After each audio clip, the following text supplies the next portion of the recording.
नमस्कार किसान साथियों, स्वागत है आप सभी का आपके अपने YouTube channel help in farming पर।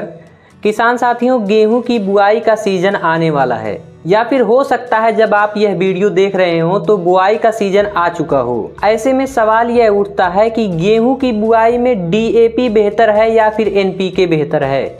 जब हम गेहूं की बुआई करने जाएं तो DAP का उपयोग करें या फिर NPK का उपयोग करें, और यह चीज़ हर एक किसान की समस्या बन चुकी है कि DAP बेहतर है या फिर NPK बेहतर है। अगर आप जानना चाहते हैं कि DAP बेहतर है या फिर NPK बेहतर है, उससे पहले आपको यह जानना होगा कि DAP में कौन से पोषक तत्व पाए जाते हैं और NPK में कौन से पोषक तत्व पाए जाते हैं। किसान साथियों, जब तक आप यह नहीं जान पाएंगे कि कौन सी खाद में कौन से तत्व पाए जाते हैं, कौन से केमिकल से मिलकर वह खाद बनी है, तब तक आप यह नहीं डिसाइड कर पाएंगे कि आपके खेत के लिए कौन सी खाद बेहतर है। और अगर आप यह समझ जाते हैं कि कौन सी खाद में कौन से पोषक तत्व पाए जाते हैं, तो आपको दुकानदार से पूछने की आवश्यकता नहीं पड़ेगी कि आप बता दीजिए कि कौन सी खाद कब छोड़ें, किस फसल में छोड़ें। आप अपने अनुसार यह डिसाइड कर पाएंगे कि कौन सी फसल में कौन सी खाद का उपयोग करना है, यानी कौन सी उर्वरक का उपयोग करना है। तो बने रहना वीडियो के लास्ट तक। तो चलिए वीडियो शुरू करते हैं। तो सबसे पहले हम बात करते हैं कि DAP में कौन कौन से तत्व पाए जाते हैं। किसान साथियों, अगर आपने DAP की बोरी पर गौर किया होगा तो उस पर लिखा होता है 1846। इसका मतलब यह है कि 18% नाइट्रोजन है और 46% फास्फोरस है, जिसे हम आमतौर पर सुपर फास्फेट के नाम से जानते हैं। वहीं अगर बात करें NPK के बारे में, तो NPK में काफ़ी सारी वैरायटियां आती हैं, जैसे कि 12-32-16, 10-26-26, 20-20-0-13।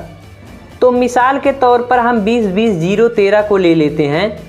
तो 20-20-0-13 का मतलब यह होता है कि उसमें 20% यूरिया है और 20% फास्फोरस है और 13% पोटेशियम है, जिसे हम पोटास कहते हैं। अब आपने यह जान लिया कि कौन सी खाद में कौन से तत्व पाए जाते हैं, लेकिन यहाँ पर कन्फ्यूजन यह हो जाती है कि जब किसान अपने खेत में एक बोरी DAP को 1 एकड़ में डालता है तो उसका पूरा रिजल्ट मिलता है। वहीं वही किसान जब NPK की एक बोरी 1 एकड़ में डालता है तो उतना अच्छा रिजल्ट नहीं मिलता है। ऐसा क्यों होता है, इसके बारे में मैं आपको बताता हूँ। जैसा कि DAP में फास्फोरस की मात्रा ज़्यादा होती है और यूरिया की मात्रा जो है उसमें मतलब बैलेंस होती है, सही होती है, ना ज़्यादा होती है ना कम होती है। वहीं NPK में फास्फोरस की जो मात्रा है वो कम होती है और यूरिया की जो मात्रा है वह ठीक ठाक होती है। लेकिन NPK में पोटास की भी मात्रा होती है, लेकिन पोटास का काम यह होता है कि फलों और फूलों को सही बनाना, और फास्फोरस का काम होता है उसमें कल्ले निकालना, उसका पौधे को स्ट्रोंग बनाना होता है, और यूरिया का काम होता है उसे वृद्धि देना यानी बढ़ाना। तो सबसे जो ज़रूरी काम होता है, जो सबसे ज़्यादा काम लगता है जिस पोषक तत्व का, वो है फास्फोरस, जो कि NPK में कम होता है। अगर आप NPK को DAP से बेहतर बनाना चाहते हैं तो उसके लिए आपको 1 एकड़ में 50 किलो की जगह पर 75 किलो के लगभग NPK का प्रयोग करना होगा। अगर आप ऐसा करते हैं तो DAP से भी बेहतर हो जाएगा। ऐसा क्यों होगा, मैं आपको बताता हूँ। DAP में नाइट्रोजन होता है और फास्फोरस होता है, लेकिन NPK में नाइट्रोजन, फास्फोरस और पोटेशियम की भी मात्रा होती है। अगर उस मात्रा को बढ़ा दिया जाए तो DAP से बेहतर जाहिर सी बात है हो जाएगा। तो किसान साथियों, कहने का मतलब यह है, यहाँ पर जो खेल हो रहा है वो पैसे का है।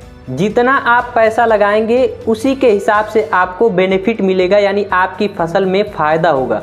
क्योंकि DAP को लोग सबसे ऊपर मानते हैं, यह बात सच है। लेकिन अगर DAP से ज़्यादा मात्रा बढ़ा दिया जाए तो NPK उससे बेहतर निकल जाएगा।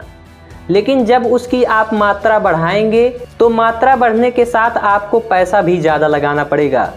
आई होप आपको यह वीडियो ज़रूर पसंद आई होगी। अगर पसंद आई हो तो प्लीज़ इसे लाइक करना, शेयर करना सभी किसान भाइयों के साथ, और चैनल को अगर सब्सक्राइब नहीं किया है तो ज़रूर कर देना। फिर मिलते हैं अगली वीडियो में। जय जवान जय किसान।